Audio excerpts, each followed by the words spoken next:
আল্লাহ রাব্বুল আলামিন বলছেন, ইয়া আইয়ুহাল্লাযীনা আমানু কুতিবা আলাইকুমুস সিয়াম। আল্লাহ পাক বলছেন, হে ঈমানদারেরা, হে মুমিনেরা, হে বিশ্বাসীরা, কুতিবা আলাইকুমুস সিয়াম, আমি তোমাদের জন্য রোজাকে রেখে দিয়েছি, অর্থাৎ রোজা আমি তোমাদের জন্য ফরজ করেছি। কামা কুতিবা আলাল্লাযীনা মিন ক্বাবলিকুম, যেমনি ভাবে তোমাদের পূর্ববর্তীদের উপরেও রোজাকে আমি ফরজ করেছিলাম। আমরা বলি, আল্লাহ এই রোজা তুমি আমাদের উপরে কেন ফরজ করছো? আল্লাহ পাক তারপরেই বলছেন, লাআল্লাকুম তাত্তাকুন, আশা করা যায়, হতে পারে তোমরা এই রোজার মধ্য দিয়ে তাকওয়া অর্জন করতে পারবে। পড়েন সুবহানাল্লাহ।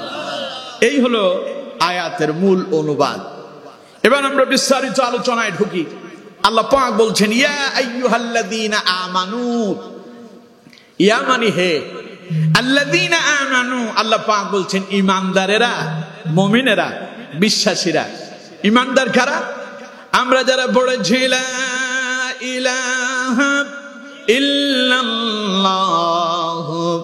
মুহাম্মাদুর রাসূলুল্লাহ সাল্লাল্লাহু আলাইহি ওয়াসাল্লাম, এই কালেমা আমরা যারা মুখে উচ্চারণ করলাম, অন্তরে যারা বিশ্বাস করেছি এবং এর উপরে জীবনকে যারা অতিবাহিত করছে, এর উপরে ইস্তেকামত যারা আছে, আল্লাহ পাক বলছেন তারা হলো ঈমানদার অথবা মুমিন। আমার বন্ধুগণ, এক কথায় আমরা ঈমানে মুফাসসাল, যেটা 7টি বিষয়ের উপরে দৃঢ়তার সঙ্গে বিশ্বাস করার নাম ঈমান। 7টা বিষয়ের উপরে, কয়টা? সবাই বলতে হবে, কয়টা? 7টা বিষয়ের উপরে দৃঢ়তার সঙ্গে বিশ্বাস করার নাম হলো ঈমান। আল্লাহ পাক বলছেন সেই ঈমানদারদের গুণাবলীটা কেমন হবে, সেই 7টা বিষয় কি হবে? নবী করিম সাল্লাল্লাহু আলাইহি সাল্লাম বলছেন, 1 নাম্বার আমানতু বিল্লাহ, 1 নাম্বার হচ্ছে আল্লাহর প্রতি বিশ্বাস করা। 2 নাম্বার ওয়া মালাইকাতিহি, এরপরে 2 নাম্বার হলো আল্লাহ রাব্বুল আলামিন যত ফেরেশতা তিনি নাজিল করেছেন, ফেরেশতা সৃষ্টি করেছেন, এই ফেরেশতার উপরে আমাদেরকে বিশ্বাস করতে হবে। 3 নাম্বার ওয়া কুতুবিহি, আল্লাহর কিতাবের উপর বিশ্বাস করতে হবে। 4 নাম্বার ওয়া রুসুলিহি, নবীদের উপরে ঈমান আনয়ন করতে হবে, নবীদের উপরে বিশ্বাস করতে হবে। 5 নাম্বার ওয়াল ইয়াউমিল আখির, পরকালে যারা বিশ্বাস করলো। ওয়াল কদরি খাইরিহি ওয়া শাররিহি মিনাল্লাহি তাআলা। 6 নাম্বার হলো ভালো এবং মন্দ আল্লাহ রাব্বুল আলামিন আমাদের সকলের জন্য একটা নির্ধারিত তাকদীর দিয়েছেন, ভাগ্য দিয়ে দিয়েছেন, এর উপরে বিশ্বাস করতে হবে। 7 নাম্বার ওয়াল বা'সি বা'দাল মাউত, দুনিয়াতে আমরা চিরকাল কেউ থাকবো না, আমরা থাকতে আসিনি, একদিন এই পৃথিবী থেকে আমরা সবাই বিদায় নিয়ে যাব, মরার পরেই শেষ। হ্যাঁ, মরার পরেই শেষ না, আমরা মরে যাব, মরার পরে পুনরায় আবার আমাদেরকে যিনি জিন্দা করবেন তিনি কে? ওয়াল বা'সি বা'দাল মাউত, আমরা মরে যাব, এরপরে আল্লাহ আবার আমাদেরকে সৃষ্টি করবেন। এই 7টা বিষয়ের উপরে দৃঢ়তার সঙ্গে যারা বিশ্বাস করে, কোরআন হাদিস ইসলামের ভাষায় তাদেরকে মুমিন অথবা ঈমানদার বলে। বুঝতে পেরেছেন? ঈমানদার কারে বলে বুঝতে পারছেন তো? আমার বন্ধুগণ, আসুন এই 7টা বিষয়ের উপরে যারা বিশ্বাস করেছেন এবং এর উপরে যারা ইস্তেকামত আছেন, আল্লাহ পাক তাদেরকে ডেকে বললেন, হে ঈমানদারেরা, ইয়া আইয়ুহাল্লাযীনা আমানু, হে বিশ্বাসীরা, হে মুমিনেরা। আমরা যারা আল্লাহর প্রতি ঈমান এনেছি, আমরা যারা আল্লাহকে বিশ্বাস করেছি, আল্লাহ কয়, বান্দা আমি তোমাদেরকে খুব মহব্বত করেছি। সুবহানাল্লাহ। তুমি আমারে দেখো নাই, না দেখে আমারে বিশ্বাস করেছো। তুমি আমার ফেরেশতা দেখো না, না দেখে বিশ্বাস করো। পরকাল কেমন হবে তুমি জানো না, দেখোনি, তুমি এর উপরে বিশ্বাস করছো। তুমি জানো একদিন মরে যাবে, মরার পরে আবার তোমার জিন্দা করা হবে, এর উপরে তুমি বিশ্বাস করছো। আমার বান্দা, এই যে কথাগুলোর উপরে তুমি বিশ্বাস করছো, এই জন্য অদৃশ্য বিষয়ের উপরে বিশ্বাস করার কারণে আমি আল্লাহ তোমাদের উপরে সন্তুষ্ট হলাম। তাই তোমাদের জন্য আমি আল্লাহ পাক আমার একটা ফরজ বিধান তোমাদেরকে দিলাম, যেটার মধ্য দিয়া তোমরা তাকওয়া অর্জন করতে পারবে এবং যার মধ্য দিয়া তোমরা ডাইরেক্ট আল্লাহর জান্নাতের মেহমান হতে পারবে। বলেন সুবহানাল্লাহ। আল্লাহ রাব্বুল আলামিন বলছেন, মুমিনেরা, আমি তোমাদেরকে পছন্দ করি, ভালোবাসি, তাই আমি তোমাদের জন্য নির্ধারণ করে দিলাম কুতিবা আলাইকুমুস সিয়াম। হে ঈমানদারেরা, আমি তোমাদের জন্য রোজাকে ফরজ করলাম। আমরা বলতে পারতাম, আল্লাহ তুমি যে আমাদের উপর রোজা ফরজ করছো, এটা তো আমাদের উপরে কঠিন হয়ে গেল। আল্লাহ রাব্বুল আলামিন বলছেন, না না, আমার বান্দারে, তোমাদের পূর্বে যত নবীরা এসেছিল, কামা কুতিবা আলাল্লাযীনা মিন ক্বাবলিকুম, আমি আল্লাহ তাদের উপরেও রোজার বিধানটাকে দিয়েছিলাম। সুবহানাল্লাহ। কেন দিলাম? লাআল্লাকুম তাত্তাকুন, হতে পারে তোমরা তাকওয়াবান হতে পারবে। তাকওয়া মানে কি জানেন? তাকওয়া মানে আল্লাহ ভীতি। তাকওয়া মানে কি? সবাই বলতে হবে, তাকওয়া মানে কি? ভয়। সেই ভয়টা কার? চিল্লায় বলতে হবে, সেই ভয় কার? আল্লাহ। রোজার মধ্য দিয়ে এই ভয় কিন্তু অন্তরে জাগ্রত হয়। কিভাবে জাগ্রত হয় দেখেন, আপনি ভোর রাত্রে সাহারি খেলেন, এখন আপনি রোজা পালন করবেন, কতক্ষণ পর্যন্ত আপনাকে না খেয়ে থাকতে হবে? কথা বলে না, কতক্ষণ পর্যন্ত? সূর্য অস্ত যাওয়া পর্যন্ত।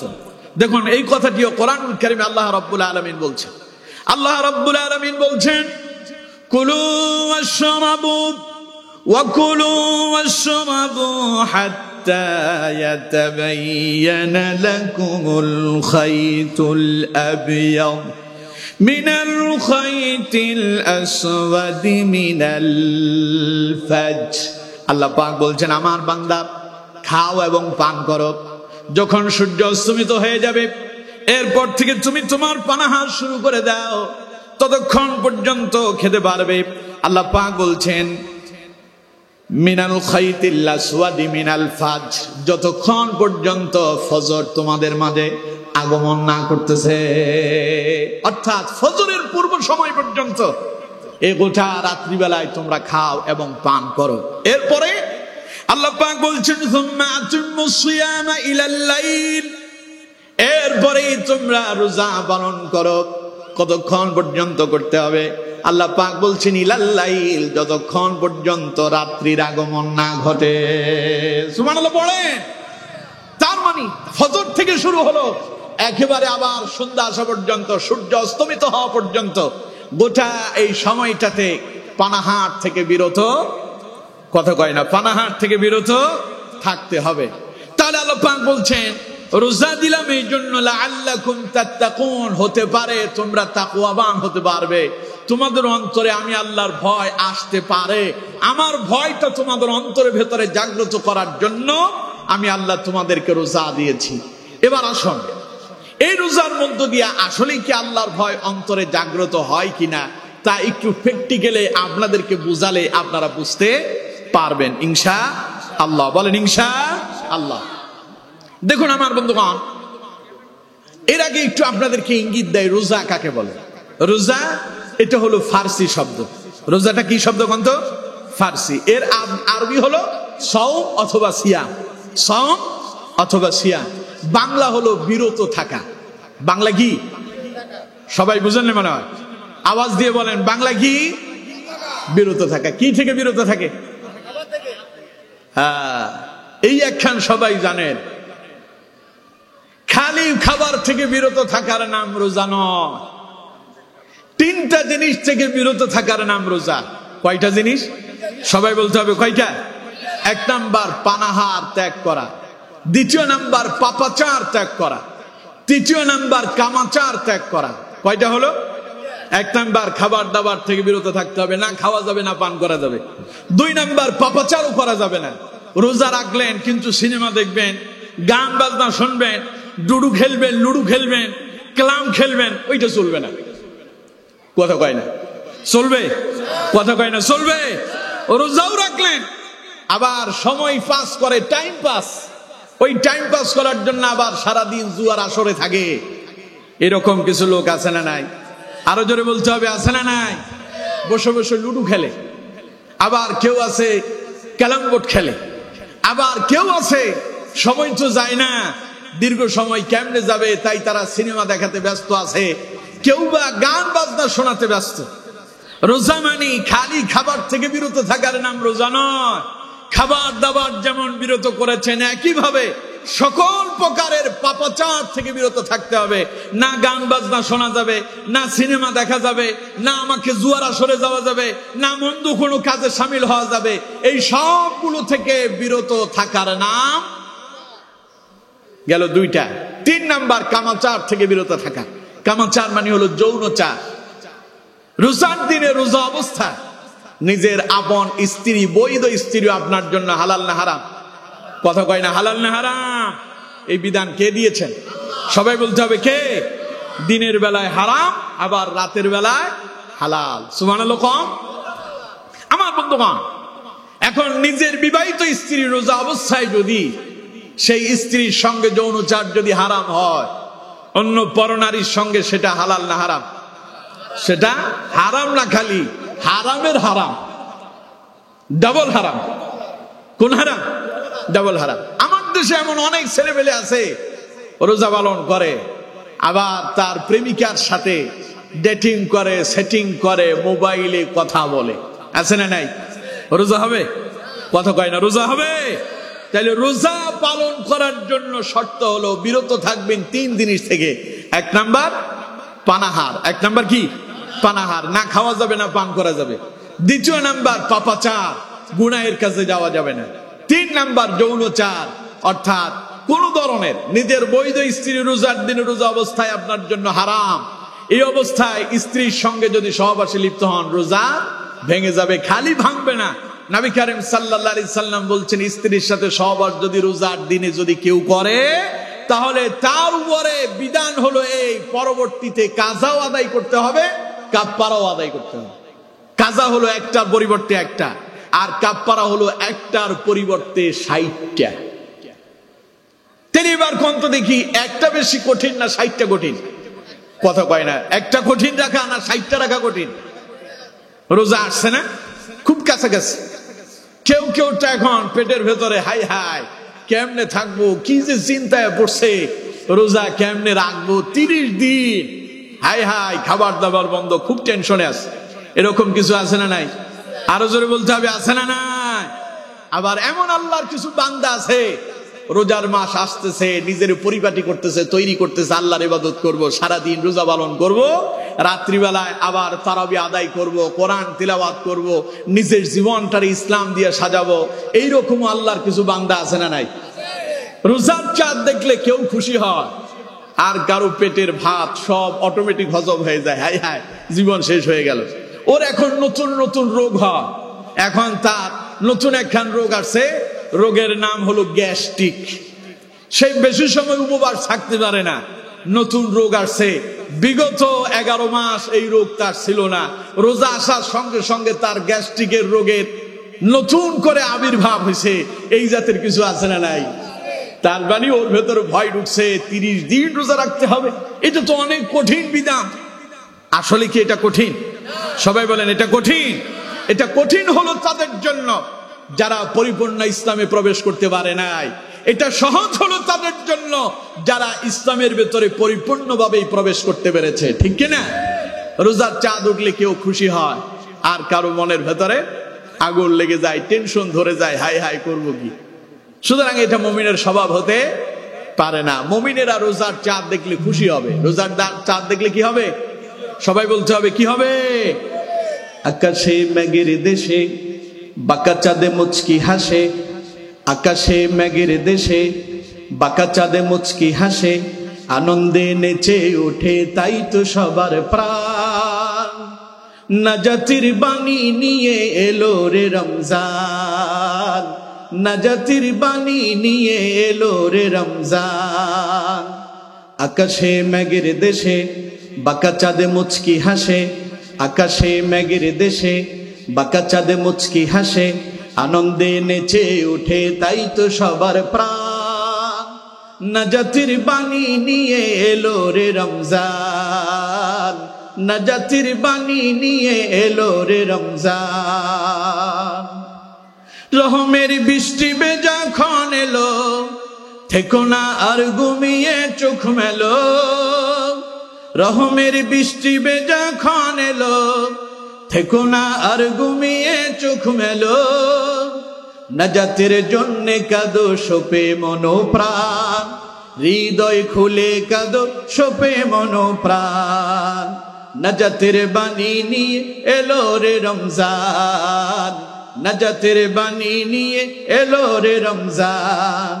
আকাশে মেঘের দেশে বাঁকা চাঁদে মুচকি হাসে, আকাশে মেঘের দেশে বাঁকা চাঁদে মুচকি হাসে, আনন্দে নেচে ওঠে তাই তো সবার প্রাণ। নাজাতের বাণী নিয়ে এলো রে রমজান, নাজাতের বাণী নিয়ে এলো রে রমজান। ঠিক কিনা? জোরে বলতে হবে ঠিক কিনা? ও তো আমাদেরকে নাজাতের বাণী শোনাচ্ছে, গুনাহ থেকে মুক্তি লাভ করার জন্য রমাদান আমাদের মাঝে আসতেছে। এতে তো মুমিনের অন্তরের ভেতরে আনন্দ আর তৃপ্তি হওয়ার কথা, মুমিন ব্যথিত হওয়ার কথা ছিল না। ঠিক কিনা? সুতরাং আমার বন্ধুগণ, সে রমাদান আমাদের সামনে আসতেছে।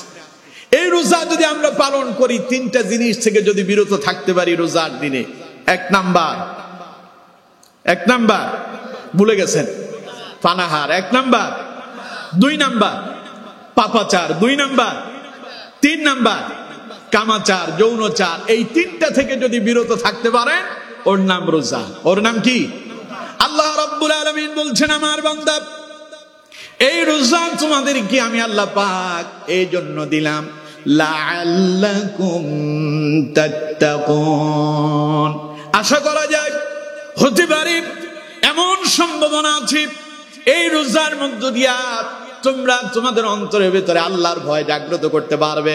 আমার বন্ধুগণ, আপনি ভোর রাতে উঠে সাহারি খেলেন, সবে সাদেক থেকে শুরু করলেন উপবাস থাকা, একেবারে সন্ধ্যা পর্যন্ত দীর্ঘ সময় চলে যায়। এই সময়টাতে না আপনি কোনো খাবার খান, মারাত্মক পিপাসা লেগে গেল, পিপাসা তো আপনি মারাত্মক পিপাসিত হয়ে পড়েছেন, সমগ্র শরীরটা খুবই ক্লান্ত, আপনি খুব ক্লান্ত অবস্থায় পড়ে আছেন। এমন অবস্থায় যদি আপনার সামনে একটু পানি থাকে, রোজা পালন করতেছেন, আপনি কি সেই পানি পান করবেন নাকি? কথা বলেন, পানি পান করবেন? সারাদিন কাজ করে আপনি খুব ক্লান্ত, আপনি পরিশ্রান্ত, আপনি ক্ষুধার্ত, আপনি তৃষ্ণার্ত, পিপাসিত, আপনার অবস্থা খুবই ভয়ানক। মনে চাই একটু পানি যদি পাই, মনে হয় যে জম্মের মতোই খেয়ে ফেলবো, এমন অবস্থা। কিন্তু আপনি জানেন আপনি রোজাদার। এখন আপনার সামনে খাবার আছে, সামনে কোনো মানুষজন নাই, আপনি ঘরের ভেতরে একাকী। ইচ্ছে করলে আপনি খুব আরামের সঙ্গে খেতে পারেন, কোনো মানুষজন নাই, খেতে কোনো অসুবিধা নাই। কিন্তু আপনি কি খান? কথা বল না কেন? খান। খুব খিদা লাগে। ছোট্ট বাচ্চাদের দিকে তাকান। আমার দেশে বহু পাঠা আছে, পাঠা। আমাদের ফেনী এবং দাগনবিয়ার ভাষায় কয় হাঁড়া। কি আছে? কিছু হাঁড়া আছে এরকম, বয়স তার 20-30 বছর হয়েছে। এই পাঠাদের এখনো শরীর থেকে গন্ধ যায় নাই, এখনো পর্যন্ত তারা রোজা ধরতে পারে নাই। আছে না নাই? আবার ছোট্ট ছোট্ট কিছু শিশু আছে যাদের উপরে এখনো রোজার বিধান আসে নাই, নাবালক। এরকম নাবালক শিশুরা পর্যন্ত আনন্দের সাথে রোজা পালন করে। মা তারে বলে, আম্মু তুমি রোজা রাখতেছো, তোমার জন্য তো খুব কষ্ট হচ্ছে, মা তুমি রোজা ভেঙে ফেলো। ও কয় যে না, আমি রোজা ভাঙবো না। আচ্ছা কম তো দেখি, ও বুঝলোটা কি রোজা? ও রোজার কিছু বুঝে? সবাই বলতে হবে বুঝে।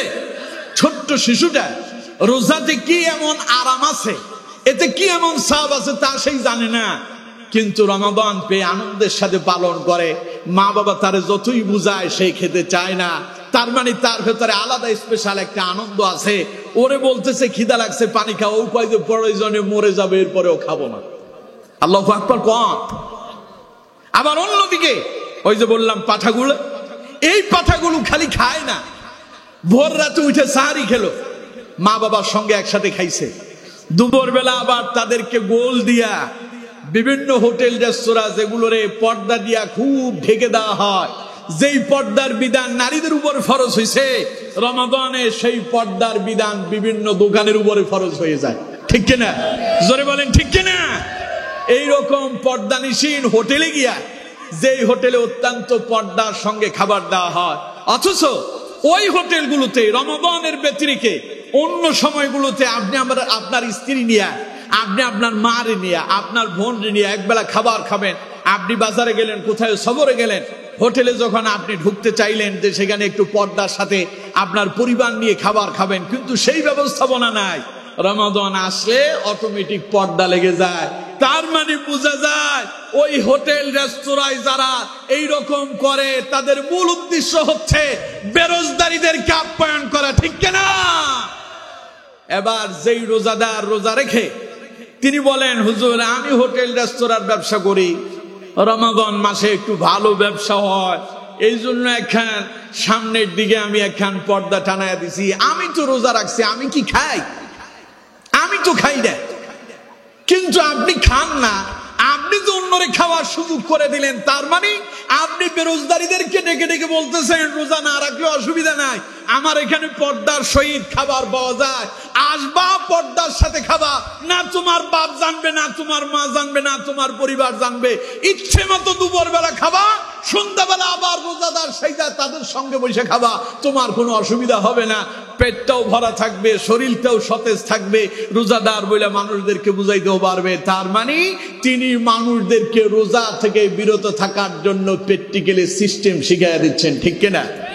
এবার আপনি রোজা একটা না সারা বছর রোজা রাখলেও কাম হবে না, কারণ আপনি আল্লাহর বিধানের বিরুদ্ধে গিয়া মানুষদেরকে রোজা থেকে বিরত রাখার সিস্টেম আপনি চালু করেছেন, ঠিক কিনা? যেই মাসে আল্লাহ সমস্ত জিনদেরকে, অবাধ্য জিন জাতিদেরকে আল্লাহ গ্রেফতার করেছেন, এদেরকে আল্লাহ শিকল দিয়ে বন্দী করছে, যাতে করে রোজাদারকে এই ইবলিস শয়তান ওয়াসওয়াসা দিয়া রোজা থেকে বিরত করতে না পারে। এখন তো শয়তান নাই, তাইলে এবার কোনট দেখি ওই হোটেল রেস্তোরাঁ দোকানদারকে যেই শয়তান চাবি ঘুরাইয়া দিল, ওইটা কি আল্লাহর দেওয়া ওই জিন শয়তান না মানব শয়তান? আল্লাহ বলছেন জিন হলো, শয়তান হলো দুই জাতের, মিনাল জিন্নাতি, সবাই বলেন মিনাল জিন্নাতি। এখন জিন শয়তান তো গ্রেফতার হয়ে গেছে, মানব শয়তান গুলো গ্রেফতার হয় নাই। এদেরকে শয়তান 11 মাস এমন চাবি দিল, এখন শয়তান গ্রেফতার হওয়ার পরেও এই শয়তান গুলো এখনো শয়তানি ছাড়তে পারে নাই, ঠিক কিনা? সুতরাং খবরদার, হোটেল রেস্তোরাঁর মাঝে পর্দা টানায়া পর্দার বিধান করার কোনো দরকার নাই। যে হোটেল রেস্তোরাঁয় এই পর্দা টানালেন, সেই পর্দা নিজের মেয়েটারে করান, নিজের স্ত্রীরে করান, নিজের মারে করান, এতেই কল্যাণ হবে। হোটেলে যেই আপনি পর্দা টানালেন, ওইটা দিয়া জাহান্নামে যাওয়ার জন্য আপনি আপনার পথটারে সহজ করলেন, ঠিক কিনা? সুতরাং এই কাজ করা যাবে? জোরে বলেন যাবে? তো বলছিলাম আমার বন্ধুগণ, এমন অনেক পাঠা আছে সন্ধ্যাবেলা ভোর রাতে উঠে মা বাবার সঙ্গে খাবার খেলো, বুঝায় দিল বাড়ির ভেতরে, ঘরের ভেতরে আমি রোজা রেখেছি, কিন্তু দিনের বেলা আবার দুপুর বেলা পর্দা টানানো হোটেলের ভেতরে গিয়া খাবার খেলো। সন্ধ্যাবেলা যখন ইফতারের সময় এলো, খুব ইফতার নিয়ে আসছে, অনেকগুলো খাবার তৈরি করছে, অনেক খাবে। কিন্তু আমার বন্ধুগণ, অন্যদিকে আল্লাহর আরেকটা গোলাম এমন আছে, যেই লোকটা ভোর রাতে উঠতে পারে নাই, ঘটনাক্রমে আজ তার সারি খাওয়া হয় নাই, উঠে শুনতে পেল আজানের আওয়াজ শোনা যাচ্ছে। আজানের আওয়াজ শোনার সঙ্গে সঙ্গে লাফ দিয়ে উঠলো আর আফসুস করলো, আহারে আজ তো সারি খেতে পারলাম না, কিন্তু সারি খেতে পারি নাই, তাই বলে কি হলো? তাড়াতাড়ি ইমাম সাহেবের কাছে চলে গেল, মাওলানা সাহেব আমি তো সারি খেতে পারলাম না, এখন কি আমি রোজা রাখতে পারবো কিনা? মাওলানা সাহেব বললেন, সারি খেতে পারলেন না, তাতে কোনো অসুবিধা নাই, নিয়ত করে নেন, রোজা আপনার আদায় হয়ে যাবে। এই লোকটা ভোর রাতে খাবার খেল না, সকাল 10টা 11টা যখন বেজে গেল, মারাত্মক পিপাসিত হয়ে পড়ছে, তার দারুণ খিদা লেগে গেল, খাবার সামনে আছে, ইচ্ছে করলে রোজা ভাঙতে পারে, কিন্তু এই লোকটা আল্লাহর ভয়ে রোজা থেকে বিরত হয় না, ঠিক কিনা? আমি একজন মোবাইলের ভেতরে ফেসবুকে দেখলাম, এক ফকিরের কাছে এক লোক গেল, যাই বলতেছে, ভাই আপনি রোজা আছেন? কয় রোজা আছে। তো রোজা অবস্থায় আপনি যে সারাদিন ভিক্ষা করে বেড়াচ্ছেন, আপনার কষ্ট হচ্ছে না? কয় খুব কষ্ট হইতেছে। কয় যে আপনার পিপাসা লাগছে? কয় খুব পিপাসা লাগছে। তো বললো যে এখন আপনাকে, ওর কাছে 1 বোতল পানি ছিল, বললো যে 1 বোতল পানি আপনারা দেব, আপনি এই পানিটা পান করেন, পিপাসা দূর হবে, 1000 টাকা আপনারা দেব। কারে বলতেছে? ফকির রে, যে আপনার তো খুব টাকার দরকার, আপনি টাকার জন্য আপনি ভিক্ষা করতেছেন, আর এই যে রৌদ্রের ভেতরে ভিক্ষা করতে গিয়ে আপনার মারাত্মক পিপাসা লাগছে, আপনিই বলতেছেন তা আমি আপনাকে এই পানিটা দিলাম, এই পানিটা পান করেন, এই পানি খেলে আপনার 1000 টাকা দেবেন। ও বলতেছে 1000 নয়, 1 লক্ষ টাকা দিলেও আমি রোজা ভাঙবো না, তোমার টাকা নেব না। সুবহানাল্লাহ কোন? তাহলে কোন তো দেখি এই লোকটা যে এখন 1000 টাকা পেত, অসুবিধা এমন কি হইতো? 1000 টাকা পেল, পানি খায়া গলার পিপাসার যে তৃষ্ণা এসেছে তাও নিবারণ হতো, শরীরে শক্তি আসতো। 1000 টাকা দিয়ে 1 কেজি গরুর গোশত সাথে চাউল নিয়ে, পোলাউর চাউল নিয়ে বাড়িতে গিয়া খুব ভালো করে জম্পের মতো খাইতে পারতো। কিন্তু সেই কাজটা করে নাই। কার ভয়ে? চিল্লায় বলতে হবে, কার ভয়ে?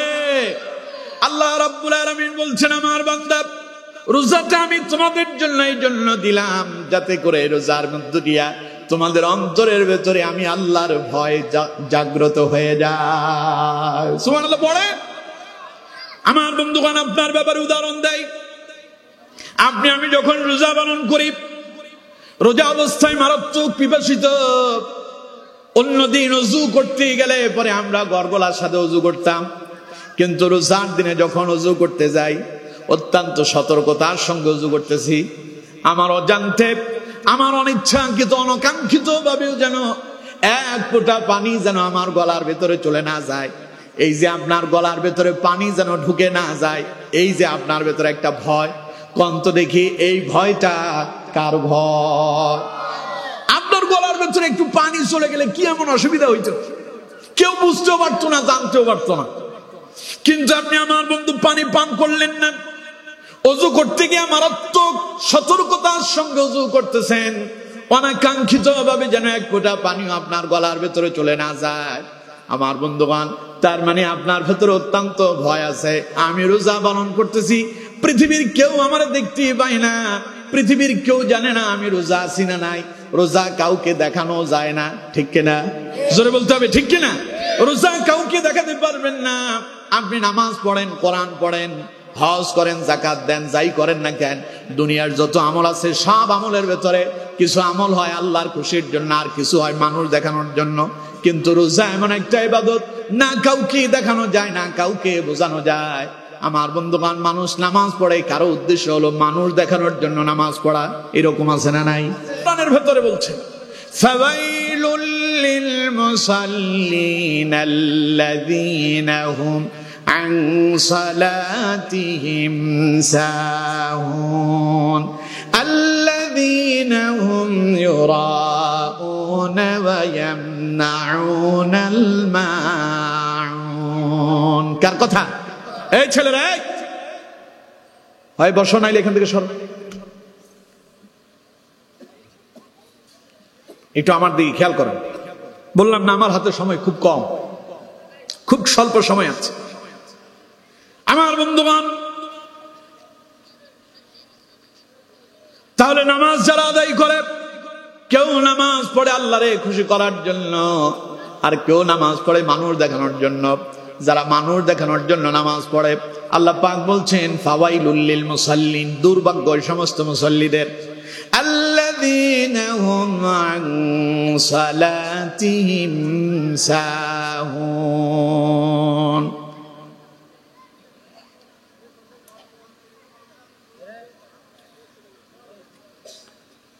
আল্লাহ পাক বলছেন আল্লাযীনা হুম আন সালাতিহিম সাহুন, দুর্ভাগ্য সমস্ত মুসল্লিদের যারা নামাজের ব্যাপারে হয় উদাসীন। এরপরে আল্লাহ পাক বললেন আল্লাযীনা হুম ইউরাউন, দুর্ভাগ্য সমস্ত নামাজীদের যারা নামাজ আদায় করে মানুষ দেখানোর জন্য। নামাজ আদায় মানুষ দেখানোর জন্য নামাজ পড়ে, এই রকম লোকের সংখ্যা কম না বেশি? সবাই বলেন কম না বেশি? বুঝে শুনে বলতেছেন তো? কথা কয় না, বুঝে শুনে বলতেছেন? লোক দেখানো মানুষের সংখ্যা, নামাজ আদায় করা মানুষের সংখ্যা কম না বেশি? অনেক বেশি। কারণ জুমার দিনে দেখবেন আমার দেশে মসজিদগুলোতে মুসল্লির অভাব নাই, বাকি ওয়াক্তে মসজিদে মুসল্লি নাই। এমন ঘটনা আপনাদের আল-মদিনা জামে মসজিদে হয় না? হয় না তো? তো তাইলে কথা বল না কেন? জুমার দিনে মসজিদে মুসল্লি কি ভরপুর, জায়গাই নাই।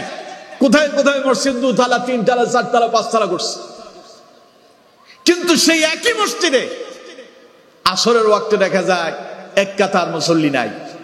আর ফজরের ওয়াক্তে তো এমন হয় ইমাম আর মুয়াজ্জিন ছাড়া বিভিন্ন মসজিদগুলোতে মুসল্লিও পাওয়া যায় না, আছে না নাই? এলাকার লোকজনের কথা হলো, হুজুর এত মসজিদে আমাদের যাওয়ার কি দরকার আছে? ইমামরে বেতন দেয় না, মুয়াজ্জিনরে আমরা বেতন দেয় না? উনি সময় মতো উঠে আজান দেবে, ইমাম সাহেব নামাজ আদায় করে নেবে, মুসল্লি আসুক আর না আসুক এতে ইমাম সাহেবের কোনো মাথা ব্যথার দরকার নাই। এইরকমও কিছু মানুষ, কথা বলে না কেন, এরকমও কিছু মানুষ আছে। ওই যে আমার আগে ঘোষণা দেওয়ার সময় আমার ব্যাপারে কিছু কথা বলা হলো, যদি এই কথাগুলো বলাটা আমি অতটা পছন্দ করি নাই, না বললে আমি খুশি হইতাম। আমার বন্ধুগণ, তা আমি যখন আপনাদের এই এলাকায় ইমামতি করতেছি, তো আমার একটা অভ্যাস ছিল, এখানে আমার অনেক মুসল্লিরা আছে, আমার অভ্যাস ছিল আমি দোকানের সামনে দিয়ে আসার সময় বলতাম সালাত। মুসল্লিরা সবাই বেরিয়ে মসজিদে চলে আসছে, দোকান থেকে সবাই উঠে চলে আসছে। এই দেখা কারো শরীরের ভিতরে আগুন ধরছে, কেউ কেউ বলতেছে আমি নাকি এখানে জামাত কায়েম করতেছি। আমি বললাম যে আমার এখানে রাখছি তো জামাত কায়েম করার জন্য দৈনিক 5 বার। কয়বার? সবাই বলেন কয়বার? আমি তো জামাত কায়েম করবো। অনাকাঙ্ক্ষিত ভাবে দাগন ভুঁইয়াতে যখন এক গায়বানা জানাজা নিয়া কয়েকজন গ্রেপ্তার হলো, তো আমার এখানকার মুসল্লিও কয়েকটা এরকম বিপদে পড়ে গেছিল। হায় হায়, কারো কারো কলিজায় আগুন লাগলো, এটা ইমামউদ্দিন মাসুম হুজুরের কাজ, উনি পাঠাইছে, অথচ আমি জানিও না এরকম কোন একটা ঘটনা ঘটতেছে। কথা বুঝতে পারছেন? এরপরে আরো আশ্চর্য একখান ঘটনা বলি, রাগ করতেছেন না তো আপনারা? অসুবিধা হচ্ছে না তো? একজন আমার ফোন দিয়ে বললো যে মাসুম হুজুর তাড়াতাড়ি আপনি দ্রুত এখান থেকে চলে যান। আমি বললাম যে কোথায় যাব? কই যে থানাতে আপনার ব্যাপারে আজকে কিছু কথা হয়েছে। কি কথা? আজকে রাতে আপনারে গ্রেফতার করা হবে। এগুলো আপনারা জানেন না, খুব গোপন কথা, আজকে আপনাদেরকে শোনাচ্ছি। থানাতে আজকে গোপন বৈঠক হয়েছে, আপনারা গ্রেফতার করা হবে। আমি বললাম কেন? কই যে তা জানি না, আমি জানি তাই আপনাকে ইনফরমেশনটা দিলাম। তাই বললাম যে এখন কি করবো? কই যে আপনি তাড়াতাড়ি চলে যান। তাই বলছি যাবো কই, আমার বাড়ি তো এখানে। আমি কি একেবারে চাকরি ছেড়ে দিয়ে চলে যাব? না আজকে রাতের জন্য কোথায় আমি আত্মগোপনে যাব? এইভাবেই বললাম। উনি আমারও বললেন যে বেঁচে থাকলে অনেক চাকরি পাবেন। কি কয়? বেঁচে থাকলে অনেক চাকরি পাবেন। আমি বললাম যে ঠিক আছে, আপনি আমাকে একটা গুরুত্বপূর্ণ ইনফরমেশন দিলেন, এই জন্য আপনার ধন্যবাদ। আমি রাত্রে কোথাও যাই নাই, আমি এখানেই ছিলাম। ফজরের নামাজের ইমামতি করে নামাজের সালাম ফিরায়া আমরা যখন আবার মুসল্লিদের দিকে ফিরে বসি, নামাজের সালাম ফিরায় মুসল্লিদের দিকে ফিরে বসে দেখতে পেলাম একজন মসজিদের দরজার সামনে এসে উঁকি মেরে দেখে, বাপরে বাপ, হুজুর তো দেখি আছে। হুজুর দেখি কি আছে? আমি বলছি হুজুরের কি পাগলে ধরছে? আমি তো চুরি করি নাই, আমি তো ডাকাতি করি নাই, আমি তো সন্ত্রাস না, আমি পালাবো কেন? আমার দায়িত্ব আমার মুসল্লিদেরকে নামাজের জন্য আহ্বান করা, আমার দায়িত্ব তাদেরকে কোরআন হাদিসের সঠিক কথা বলা। এতে যদি জেলে যেতে হয়, এতে যদি মরতে হয়, এতে যদি ফাঁসির কাস্তে ঝুলতে হয়, ঝুলতে রাজি আছি। ইমামতি থেকে পেছনে ফুটে যেতে রাজি নাই, ঠিক কিনা? সেই ইমামউদ্দিন মাসুম দীর্ঘদিন পর্যন্ত এখানে চাকরি চালিয়ে গেল। আবার কেউ কেউ মনে করেন যে আমারে মনে হয় এখান থেকে বের করে দেওয়া হয়েছে। না, এটা ভুল, আমারে বের করে দেয়নি। আমি নিজেই বলছি আমি চাকরি করবো না, আমি নিজেই স্বেচ্ছায়। ওই যে আমার নানা কই, ওই যে উনি আছে, ওনার সামনে, ঠিক আছে কথা, আমি নিজেই বলছি ভাই আমি চাকরি করবো না। আমি বললাম যে এখন জোহর আসর থেকে আমি আসবো না। উনি সহ কয়েকজনে আমারে ধরলেন, না হুজুর আপনি এইভাবে বলবেন না। আমি বলছি যে এখনই যাব, আসর থেকে আমি আর আসবো না। ওটা আমি নিজেই চাকরি ছাড়ছি। সুতরাং ভুল ইনফরমেশন কাউকে দেবেন না, না জেনে না বলাটাই ভালো। কথা কি বুঝতে পারছেন? তা আমাকে যখন চলে যেতে বলছে তখন আমি যাই নাই, আর আমি যখন গিয়েছি স্বেচ্ছায় গিয়েছি, কেউ আমার চাপ দেয় নাই। আমি যাবো কই? আমি তো দাগন ভুঁইয়ারই সন্তান, তাহলে আমি চাকরি ছেড়ে পালাবো কে? সুতরাং আমার বন্ধুগণ, তো আমার দেশে কিছু মুসল্লি এমন আছে নিজে তো নামাজ পড়েই না, কিন্তু নামাজের পরেও মুসল্লিদের জন্য দোয়া করে। কথা বলেন ঠিক কিনা? আমি বলছি যে এখন জোহর আসর থেকে আমি আসবো না। উনি সহ কয়েকজনে আমারে ধরলেন, না হুজুর আপনি এইভাবে বলবেন না। আমি বলছি যে এখনই যাব, আসর থেকে আমি আর আসবো না। ওটা আমি নিজেই চাকরি ছাড়ছি। সুতরাং ভুল ইনফরমেশন কাউকে দেবেন না, না জেনে না বলাটাই ভালো। কথা কি বুঝতে পারছেন? তা আমাকে যখন চলে যেতে বলছে তখন আমি যাই নাই, আর আমি যখন গিয়েছি স্বেচ্ছায় গিয়েছি, কেউ আমার চাপ দেয় নাই। আমি যাবো কই? আমি তো দাগন ভুঁইয়ারই সন্তান, তাহলে আমি চাকরি ছেড়ে পালাবো কে? সুতরাং আমার বন্ধুগণ, তো আমার দেশে কিছু মুসল্লি এমন আছে আবার মাঝে মধ্যে আসে লোক দেখানোর জন্য নামাজ পড়ে, কিছু সময় আসে ইমাম সাহেব আছে কিনা উকি বেড়ে দেখে। ঠিক কিনা? কথা কয় না ঠিক কিনা? সুতরাং এই জাতের মুসল্লি যারা হবেন, আল্লাহ পাক বলছেন ফাওয়াইলুল লিল মুসাল্লিন, ওই সমস্ত মুসল্লিদের দুর্ভাগ্য, অর্থাৎ তাদের নামাজ আল্লাহর দরবারে মঞ্জুর। কথা বলেন, আল্লাহর দরবারে মঞ্জুর। সুতরাং নামাজ একটা ইবাদত যা আল্লাহর খুশির জন্য করা যায়, মানুষ দেখানোর জন্য করা যায়। ঠিক একই রকম যাকাত, যাকাত কেউ দেয় আল্লাহর খুশি করার জন্য, আর ওদের যাকাত গুলো হয় গোপনে গোপনে। আর কেউ আছে মানুষকে দেখানোর জন্য দেয়, তারা মাইকিং করে, পাবলিসিটি করে, টিকেটের মাধ্যমে দেবে লুঙ্গি, শাড়ি, এরপরে আরো কিছু হাবিজাবি। যেটা দেয় যাকাত, ওটা যদি তার পরিবারের কারণে দেওয়া হয়, তাহলে ওর স্ত্রী ওর মুখের উপরে ওটা ছুঁড়ে মারবে। ঠিক কিনা? জোরে বলেন ঠিক কিনা? তো এইরকম যাকাতটা এমন একটা ইবাদত যা মানুষ দেখানোর জন্য করা যায়, আবার আল্লাহর খুশির জন্য করা যায়। এরপরে আরো একখানে ইবাদত আছে, যেমন জিকির আজকার, তাসবিহ তাহলিল। আমাদের দেশে অনেকে দেখবেন তাসবিহ একটা হাতে নিয়ে ঘুরে, আছে না এরকম? সবাই বলেন আছে না? আচ্ছা, তাসবিহ এটা হাতে নিয়ে ঘোরার দরকার কি? আপনি তাসবিহ পড়বেন কারে খুশি করার জন্য, এটা পকেটের ভেতরে রাখেন, পড়বেন পকেটে রেখে রেখে পড়েন। আবার কেউ আছে ওয়াজ মাহফিল চলে, মসজিদে জুমার দিন ইমাম সাহেব খুতবা দিচ্ছে, খুতবা শোনা ওয়াজিব। খুতবা শোনা কি? সবাই বলেন খুতবা শোনা। ওই সময় কোরআন পড়তে পারবেন? নামাজ পড়া যাবে? রাসূল বলছেন লা সালাতা ওয়ালা কালামা, না কোনো কথা বলা যাবে না নামাজ পড়া যাবে। খুতবা চলে, উনি তাসবিহ পড়ে। তাহলে কোন তো দেখি ওনার এই তাসবিহটা আসলে আল্লাহরে খুশি করার জন্য না লোক দেখানোর জন্য? তো সুতরাং দুনিয়াতে যত ইবাদত আছে, প্রায় সব ইবাদতই আল্লাহর খুশির জন্য করা যায়, লোক দেখানোর জন্য করা যায়। শুধুমাত্র একটা ইবাদত, যার নাম সাওম বা সিয়াম বা রোজা। এটা না কাউকে দেখানো যায়, না কাউকে বোঝানো যায়। এটা হচ্ছে এমন একটা ইবাদত যেটা শুধু আল্লাহর বান্দাই জানে। ঠিক কিনা? জোরে বলতে হবে ঠিক কিনা? সুতরাং আমার বন্ধুগণ, আপনার সামনে খাবার থাকলো, খাবার খেলেন না, পিপাসায় কলিজা বেরিয়ে যায়, ইচ্ছে করলেই খেতে পারেন, কিন্তু খাবার গ্রহণ করেন না। তার মানে মনের ভেতরে আল্লাহর ভয়। আপনি জানেন দুনিয়ার কেউ আপনারে দেখে না, আল্লাহ আপনাকে দেখতে পাচ্ছেন, এই ভয়ে খাবার থাকার পরেও খান না। সন্ধ্যাবেলায় যখন ইফতারির সময় হয়ে যায়, সকল রকমের নানাবিধ খাবারগুলো আপনার সামনে আয়োজন করে সামনে সাজিয়ে রাখা হয়, আপনার তখন অবস্থা খুবই মারাত্মক। গলা শুকিয়ে গেল, খালি অপেক্ষায় আছেন কখন আজান দেবে। কিন্তু আজান যদি নাও হয়, দুনিয়ার কেউ আপনারে দেখতে পাবে না, একাকী বসে আছেন, ইচ্ছে করলে খেতে পারেন। আপনি যে খাচ্ছেন না, তার মানে আল্লাহর ভয় আপনি খাবার থেকে বিরত। রোজা অবস্থায় অনেকে এমন আছে সিনেমা দেখে না, তার মোবাইলের ভেতর ওয়াজ মাহফিল চলে, কোরআন তেলাওয়াত চলে, ইসলামী সঙ্গীত চলে। এরকম আছে না নাই? আরো জোরে বলতে হবে, আছে না নাই? যখন অনাকাঙ্ক্ষিত ভাবে ফেসবুক ইউটিউবের ভেতরে তার সামনে গান চলে আসে, ওইটারে সামনে উঠায় দেয়, ওখান থেকে কেটে পড়ে। কন্ত দেখি কার ভয়ে কেটে পড়েছে? আল্লাহ রাব্বুল আলামিন বলেন, আমার বান্দা, তোর দারুণ পিপাসা লাগলো, খেলি না। তোর সামনে খাবার ছিল, খেতে পারতি, কেউ দেখতো না, তুই খালি না। একাকী ঘরের ভিতরে ছিলি, কেউ ছিল না, ইচ্ছে করলে খেতে পারতি, কিন্তু খেলি না। আমার বান্দা, এই তো আমি আল্লাহর ভয় তোর অন্তরে ছিল। তুই জানিস দুনিয়ার কেউ তোরে দেখে না, আমি আল্লাহ দেখতে পাচ্ছি। আমি আল্লাহর ভয় তুই খাবার থেকে বিরত থাকলি। এই জন্য আমার বন্ধুগণ, আল্লাহ পাক কয়, তোর অন্তরের ভেতরে এই ভয়টা জাগ্রত করে দেওয়ার জন্য আমি তোরে রোজা দিয়েছি। সুবহানাল্লাহ বলেন। এই ভয়, আমি যে তোরে দেখতে পাচ্ছি, এই অনুভূতি তোর অন্তরের ভেতরে জাগ্রত করার জন্য রোজা দিলাম। লাআল্লাকুম তাত্তাকুন, আশা করা যায় এই রোজা দিয়া তুমি আমি আল্লাহর ভয় অন্তরের ভিতরে জাগ্রত করতে পারবে। সুবহানাল্লাহ বলেন। এই জন্য আমার বন্ধুগণ, মানুষ রোজা রাখে আল্লাহর খুশির জন্য। আল্লাহ পাক বলেন, এই জন্য আমি আমার বান্দাকে সওয়াবও দেব আমার ইচ্ছা মতো। সব ইবাদতের নির্দিষ্ট সওয়াব আছে। কোন ইবাদতে কি কি সওয়াব, সবকিছু মোটামুটি বর্ণনা করে দেওয়া হয়েছে। কিন্তু আল্লাহ রাব্বুল আলামিন বলছেন, নবী तमाम পৃথিবীর মানুষদের কি শোনায়া দেন, আস-সাওমু লি ওয়া আনা আজজি বি। পড়েন আল্লাহু আকবার। আল্লাহ কয়, আস-সাওমু লি, রোজা তো আমার জন্য। সুবহানাল্লাহ কম।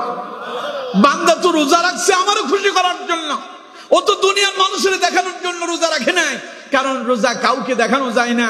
আমার এই রোজা যে, আমার এই বান্দাটা যে আমার ভয়ে সারাদিন উপবাস ছিল, পাপাচার থেকে বিরত ছিল, যৌনচার থেকে বিরত ছিল, বান্দা যে আমার ভয় করে রোজা পালন করলো, আমি আল্লাহ খুশি হয়ে আমার ইচ্ছা মতো আমি আমার বান্দারে সওয়াব দান করবো। সুবহানাল্লাহ।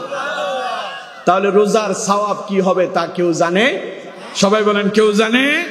আপনি আল্লাহরে খুশি করার জন্য রোজা রাখছেন, আল্লাহ কয় আমার বান্দা তোরে খুশি করার দায়িত্ব এখন আমি আল্লাহ। সুবহানাল্লাহ। কিভাবে খুশি করবেন? রাসূলুল্লাহর হাদিস থেকে শুনুন। নবী করিম সাল্লাল্লাহু আলাইহি সাল্লাম বলছেন, মান সামা রমাদান ঈমানান ওয়া ইহতিসাবান গুফিরা লাহু মা তাকদ্দামা মিন যামবি। নবী করিম সাল্লাল্লাহু আলাইহি সাল্লাম বলছেন, আল্লাহর কোন বান্দা যদি রমাদানের রোজা পালন করে, আল্লাহ রাব্বুল আলামিন তার ওই বান্দার প্রতি এত বেশি খুশি হয়ে যান। মান সামা রমাদান ঈমানান ওয়া ইহতিসাবান, যে ব্যক্তি সওয়াবের নিয়তে ঈমানী চেতনা নিয়ে অর্থাৎ আনন্দের সঙ্গে যে ব্যক্তি রোজা পালন করলো, নবী করিম সাল্লাল্লাহু আলাইহি সাল্লাম বলছেন, গুফিরা লাহু মা তাকদ্দামা মিন যামবি, আল্লাহ পাক তার ওই বান্দার জীবনের পূর্বের সব গুনাহগুলো মাফ করে দেবেন। না সুবহানাল্লাহ, আরো আস্তে কোন। গুনাহ তো আপনারা কেউ করেন নাই, করছেন কেউ? আচ্ছা, গুনাহ করেন নাই কারা কারা? হাত তোলেন। গুনাহ করেন নাই? আপনি গুনাহ করেন নাই? করছেন? জানা মতো করেন নাই? বাপরে বাপ, কিন্তু বিশাল মুসল্লি। আলহামদুলিল্লাহ। কম বয়স কত গো আপনার? স্যার বয়স কত? ৭৬। মাশাআল্লাহ, ৭৬ বছরে উনি ওনার জানা মতো জীবনে কোনো গুনাহ করে নাই। আল্লাহ তারে মাফ করুন, বলুন আমিন। তবে আমরা কেউ বলতে পারবো না, আমি নিজেও বলতে পারবো না যে আমি জীবনে গুনাহ করিনি। এই কথা বলার এই দুঃসাহস আমার নাই। কারণ গুনাহ করেন না এই পৃথিবীতে শুধুমাত্র কেবলমাত্র নবীরা। কারা? সবাই বলেন কারা? নবীদের জীবনে কোনো গুনাহ? সবাই বলেন নবীদের জীবনে কোনো গুনাহ। কিন্তু এরপরও সারা জীবন নবীরা আল্লাহর দরবারে কেঁদেছেন। আচ্ছা কোন তো দেখি, আমার নবীর জীবনে কোনো গুনাহ আছে? সবাই বলেন আছে? নবীদের জীবনে তো নাই। আর আমার আর আপনার নবী এমন নবী যিনি সব নবীদের নবী, যাকে বলা হয়েছে সাইয়্যিদুল মুরসালিন, নবীদের নেতা। সুবহানাল্লাহ কয় না কে? ইমামুল মুরসালিন, যিনি নবীদের ইমাম। সুবহানাল্লাহ কোন?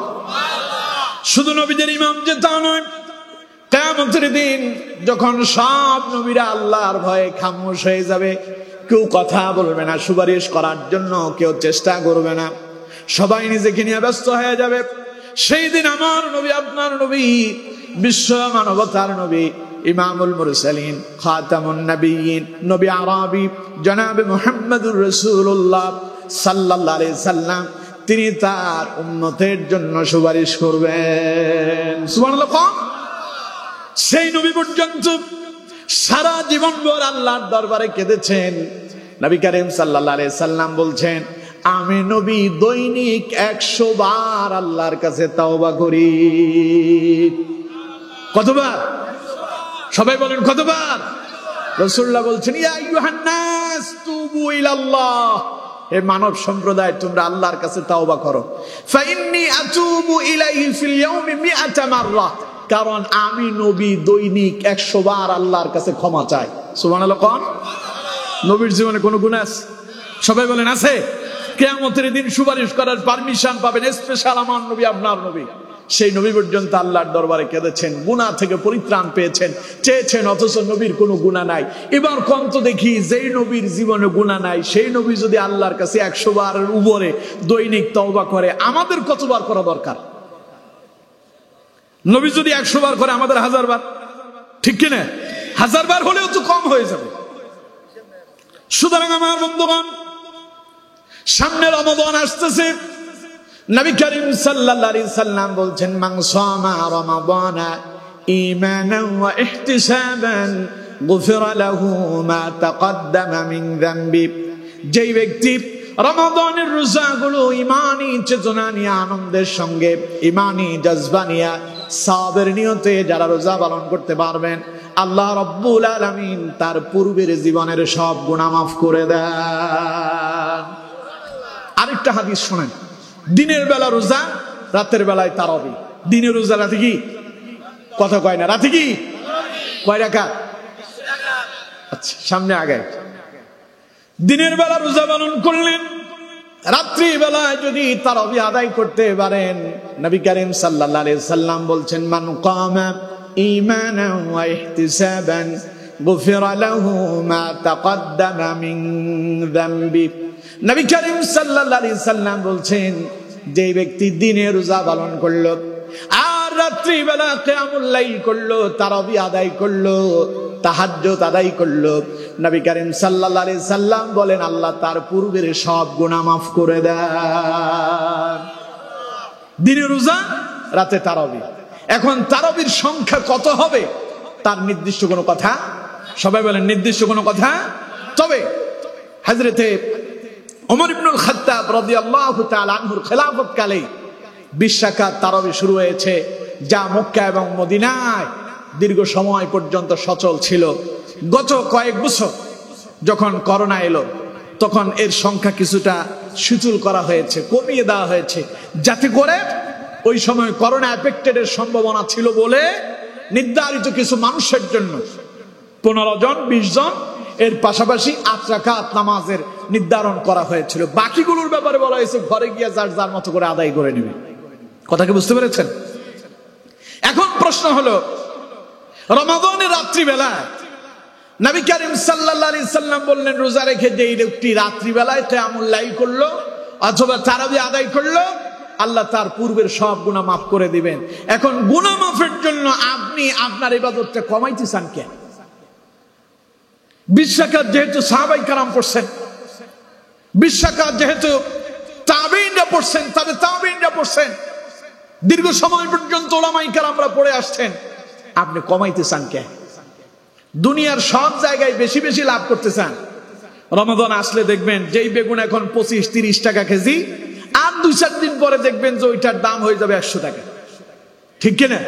সবাই বলেন ঠিক কিনা? যেই ছোলা কেনেন আপনারা, এখন ছোলা কত? 120 টাকা। কিছুদিন পরে দেখবেন রমাদানের চাঁদ উঠার সঙ্গে সঙ্গে আমার দেশের বাজারগুলোতে দেখবেন 150-200 টাকা, 180 টাকা হয়ে যাবে। খালি কত বেশি পাওয়া যায়, কত বেশি নেওয়া যায়, এই চিন্তায় থাকে। আর ইবাদতের ব্যাপারে আসলে কত কম করা যায় সেই চিন্তায় থাকে। ঠিক কিনা? অথচ দুনিয়াতে যেটা আপনি রমাদান আসলো, ব্যবসাটাকে সহজ করে দেন, মানুষজন আল্লাহর ইবাদত করবে। বহির্বিশ্বের সিস্টেম হলো, রমাদান আসলে পরে ব্যবসা প্রতিষ্ঠানগুলোতে তারা বিভিন্ন পণ্যের ভেতরে তারা ছাড় দিয়ে দেয়, অফার ঘোষণা করে, এত% ছাড়। আর আমাদের বাংলাদেশে আরো পারলে 20%, 30% বেশি করে যদি নেওয়া যায়, কারণ লোকজন তো রোজা রাখবে, ওর ইফতারি ছোলা ছাড়া হবে না, তাই পাবলিকরা বুঝে রমাদানের আগে ছোলার সংকট দেখাতে হবে, কারণ ওরে তো সন্ধ্যাবেলায় পেঁয়াজু, বেগুনি, আলু সব খেতে হবে, সয়াবিন তেলের খুব দরকার পড়বে, তাই রোজা আসার 1 মাস আগে বাজারে সয়াবিনের সংকট লাগছে। ঠিক কিনা? এতদিন সয়াবিনের সংকট ছিল না, হঠাৎ এখন সয়াবিনের সংকট হলো কেন?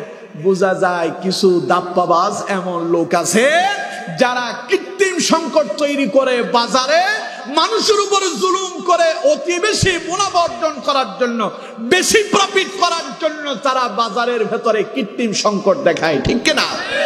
অথচ নিজেদের গুদামে ঠিক মতোই আছে। এটা মুমিনের স্বভাব হতে, সবাই বলেন এটা মুমিনের স্বভাব হতে। আল্লাহ আমাদেরকে বুঝার তৌফিক দেন। দুনিয়াতে কোন ব্যবসা করলে বেশি প্রফিট হওয়া যায়, বেশি লাভ করা যায়, তা আপনারা সবাই বুঝেন। যারা প্রবাসে থাকেন, বেশিরভাগ লোক প্রবাসীরা পাশাপাশি আরো 2-4 ঘন্টা ওভার টাইম করে না? কথা বলেন, করে না? কেন করে? কারণ ওভার টাইম করলে কিছু পয়সা বেশি ইনকাম করা যাবে। অথচ ওভার টাইম আরো 4 ঘন্টা যদি ওভার টাইম করতে যায়, তার মনে হয় কষ্ট হবে না। কথা কয় না? হবে না? তাহলে তাহলে ওভারটাইম করার পেছনে একটু প্রফিট বেশি যদি করতে পারি তাহলে আমার জন্য মঙ্গল হয়। তো রমাদানে রাত্রিবেলায় কিয়ামুল লাইল যত বেশি করতে পারবেন তত বেশি আপনার গুনাহ মাফ হয়ে যাবে। কমানোর চিন্তা ভাবনা করেন কে? হ্যাঁ, আপনার শরীর খারাপ, আপনি আজকে পারছেন না, সেটা ভিন্ন কথা। কিন্তু আপনি আরেকজনের ফতোয়া দিয়া ওনাকে আপনি নামাজ থেকে একটা লোক 20 রাকাত পড়তে অভ্যস্ত, সে 20 রাকাতই পড়তে ভালোবাসে, 20 রাকাতই পড়তেছে, আপনি তারে বাধ্য করবেন কেন 8 রাকাতে নিয়ে আসতে, 12 রাকাতে নিয়ে আসতে? এই অধিকার আপনার কে দিল? সুতরাং আমার বন্ধুগণ, দুনিয়ার সব লাভ বুঝেন, খালি পরকালের লাভটাই বুঝতে পারলেন না। ওইখানে আসলেই কমানোর চেষ্টা করেন, বোঝা যায় আপনি তো সুবিধাবাদ জিন্দাবাদের ভিতরেই আছেন। ঠিক কিনা? কথা কয় না ঠিক কিনা? আপনি নিজে পারেন না, এটা আপনার ব্যক্তিগত ব্যাপার, কিন্তু অন্যের উপরে এই চাপ দিতে যাবেন না। অমুক হুজুরে বলছে, তমুক হুজুর, কোন হুজুরের দরকার নাই, যত পারেন পড়বেন। তারাবি পড়ছেন 20 রাকাত, অসুবিধা কি আছে? ভোর রাতে উঠে আরো 10 রাকাত পড়েন, তাহাজ্জুদ 8 রাকাত পড়েন। খাবার খেয়ে বসে আছেন, কোনো কাজ নাই, গল্প গুজব করতেছেন, কে গল্প গুজব করবেন? কে সময় আছে হাতের ভেতরে 10 মিনিট, 4 রাকাত পড়ে ফেলেন তাহাজ্জুদ, অসুবিধা হবে? কারণ এটি আপনার গুনাহ থেকে আপনি মুক্তি লাভ করবেন। এই জায়গায় পারি না, এখানে আসলেই যত অসুবিধা। অথচ আমার বন্ধুগণ, সময় সব সময় আসবে না। এই বছর রোজা পেয়েছেন, আগামী বছর পর্যন্ত যে আপনি বেঁচে থাকবেন, আগামী বছর যে রোজা পাবেন, এইরকম কোন গ্যারান্টি দিতে পারবেন না। পারবেন? সবাই বলেন পারবেন? আমার বন্ধুগণ, আমাদের সেই চোখ নাই, আমাদের সেই কান নাই, আমরা জানি না, বুঝতে পারি না, আমরা দেখি না। অথচ নবী করিম সাল্লাল্লাহু আলাইহি সাল্লাম বলছেন, যখনই রমাদানের চাঁদ উদিত হয়ে যায়, আল্লাহ রাব্বুল আলামিন একদল ফেরেশতা নিয়োজিত করে দেন। ফেরেশতারা দুনিয়ার মানুষদেরকে ডেকে ডেকে বলে, ওয়ায়ুনাদি মুনাদি ইয়া বাগিয়াল খায়রি আকবিল ওয়া ইয়া বাগিয়াশ শাররি আকসির ওয়ালিল্লাহি উতাকাউ মিনান নার। পড়েন আল্লাহু আকবার। নবী করিম সাল্লাল্লাহু আলাইহি সাল্লাম বলছেন, রমাদানে প্রতি রাতে একজন ফেরেশতা তার বান্দাদেরকে ডাকে আর বলে, ওয়ায়ুনাদি মুনাদি ইয়া বাগিয়াল খায়রি আকবিল, হে কল্যাণকামীরা, হে সামনে অগ্রসর হওয়া ব্যক্তিরা, হে আল্লাহর ইবাদতকারীরা, সময় আসছে তোমাদের, সুবর্ণ সুযোগ তোমাদের, এখন সামনে এগিয়ে যাও। সুবহানাল্লাহ, কোন সুবহানাল্লাহ, সামনে এগিয়ে যাও, তোমাদের জন্য সুযোগ এসেছে। যারা দুনিয়া নিয়ে ব্যস্ত হয়ে থাকে তাদেরকে ডেকে বলেন, ওয়া বাগিয়াশ শাররি আকসির, ও মন্দ অভিলাষীরা, ও দুনিয়ামুখীরা, ও পাগলেরা, যারা দুনিয়া নিয়ে পাগল হয়ে আছো, দুনিয়ার জন্য যারা পাগল পারা হয়ে আছো, সময় এসেছে, সতর্ক হয়ে যাও, সচেতন হয়ে যাও, সচেতন হয়ে যাও, এখনই তোমাদের জন্য সুযোগ আসছে, নিজের জীবনটারে বদলাও। ফেরেশতা ডেকে ডেকে বলে, ওয়ালিল্লাহি উতাকাউ মিনান নার, ও আল্লাহর বান্দা, তুমি জানো নাকি আল্লাহ রাব্বুল আলামিন রমাদানের প্রতি রাতে তার অসংখ্য বান্দাদেরকে জাহান্নাম থেকে মুক্তি দান করে দেন। সুবহানাল্লাহ। তাইলে রমাদানের প্রতি রাতে জাহান্নাম থেকে যিনি বান্দাকে মুক্তি দেন তিনি কে? চিল্লায় বলেন কে? এই সুযোগ সব সময় আসবে না, এটা সীমিত সময়ের জন্য। সুতরাং আমার বন্ধুগণ, সেই সময়টুকুন আমাদের সামনে আসতেছে রমাদান। রমাদানের দিনের বেলায় রোজা, রাত্রিবেলায় তারাবি। রাত্রিবেলায় কি? তো সুতরাং খালি যে তারাবি পড়ে আপনি হয়রান হয়ে যাবেন না, সময় পেলে কিয়ামুল লাইল করেন, তাহাজ্জুদ আদায় করেন। শেষ দশকে মসজিদগুলোতে যদি পারেন, শেষ সাথে আপনারা কিয়ামুল লাইলের ব্যবস্থা করবেন, এতে আপনার জন্য কল্যাণ হবে। আসুন, আমি আপনাদেরকে দীর্ঘ সময় লম্বা চড়া কথা বলতে পারিনি, এলোমেলো বিক্ষিপ্ত অবস্থায় কিছু কথা আপনাদেরকে বলেছি। আমার মূল কথা আর মূল মেসেজটা হলো এই, সামনে রমাদান আল্লাহ আমাদেরকে দিয়েছেন আমাদের অন্তরের ভেতরে আল্লাহর ভয় জাগ্রত করার জন্য। রমাদানে যেইভাবে দিনের বেলায় পিপাসা থাকার পরেও খেতে পারি না, ওযু করার সময় খুব সতর্ক থাকি, গলার ভেতরে না জানি কোনো পানি চলে যায় কিনা, অনাকাঙ্ক্ষিত ভাবে নিজেকে সতর্ক রাখার জন্য চেষ্টা করি। এই ভয়টা কার? সবাই বলেন কার? আল্লাহ কয়, আমার বান্দা, এই ভয় যেন তোমার মৃত্যু পর্যন্ত তোমার ভেতরে থাকে, এই অনুভূতি যেন তোমার মৃত্যু পর্যন্ত পর্যন্ত তোমার অন্তরের ভেতরে থাকে। আমি রমাদানে যেমন তোমারে দেখি, রমাদান ছাড়াও তোমারে দেখি। আমার বান্দা, এই ভয় তোমার অন্তরের ভেতরে মৃত্যু পর্যন্ত পয়দা করার জন্য রমাদান দিয়েছি। সুতরাং ইয়া আইয়ুহাল্লাযীনা আমানু, ঈমানদারেরা, কুতিবা আলাইকুমুস সিয়াম, আমি তোমাদের জন্য রোজা দিয়েছি। কামা কুতিবা আলাল্লাযীনা মিন ক্বাবলিকুম, যেমনি ভাবে তোমাদের পূর্ববর্তীদের উপরে দিয়েছি না। কেন দিলাম? লাআল্লাকুম তাত্তাকুন, হতে পারে তোমরা তাকওয়া অর্জন করতে পারবে। আসুন আমরা সকলেই তাকওয়ার পথ অবলম্বন করে আমাদের জীবনটাকে আল্লাহ ভীতি দিয়া নিজের জীবনটাকে সাজানো গোছানোর জন্য চেষ্টা করি। আল্লাহ রাব্বুল আলামিন আমাদের প্রত্যেককে কবুল আর মঞ্জুর করুন। পড়ুন আমিন।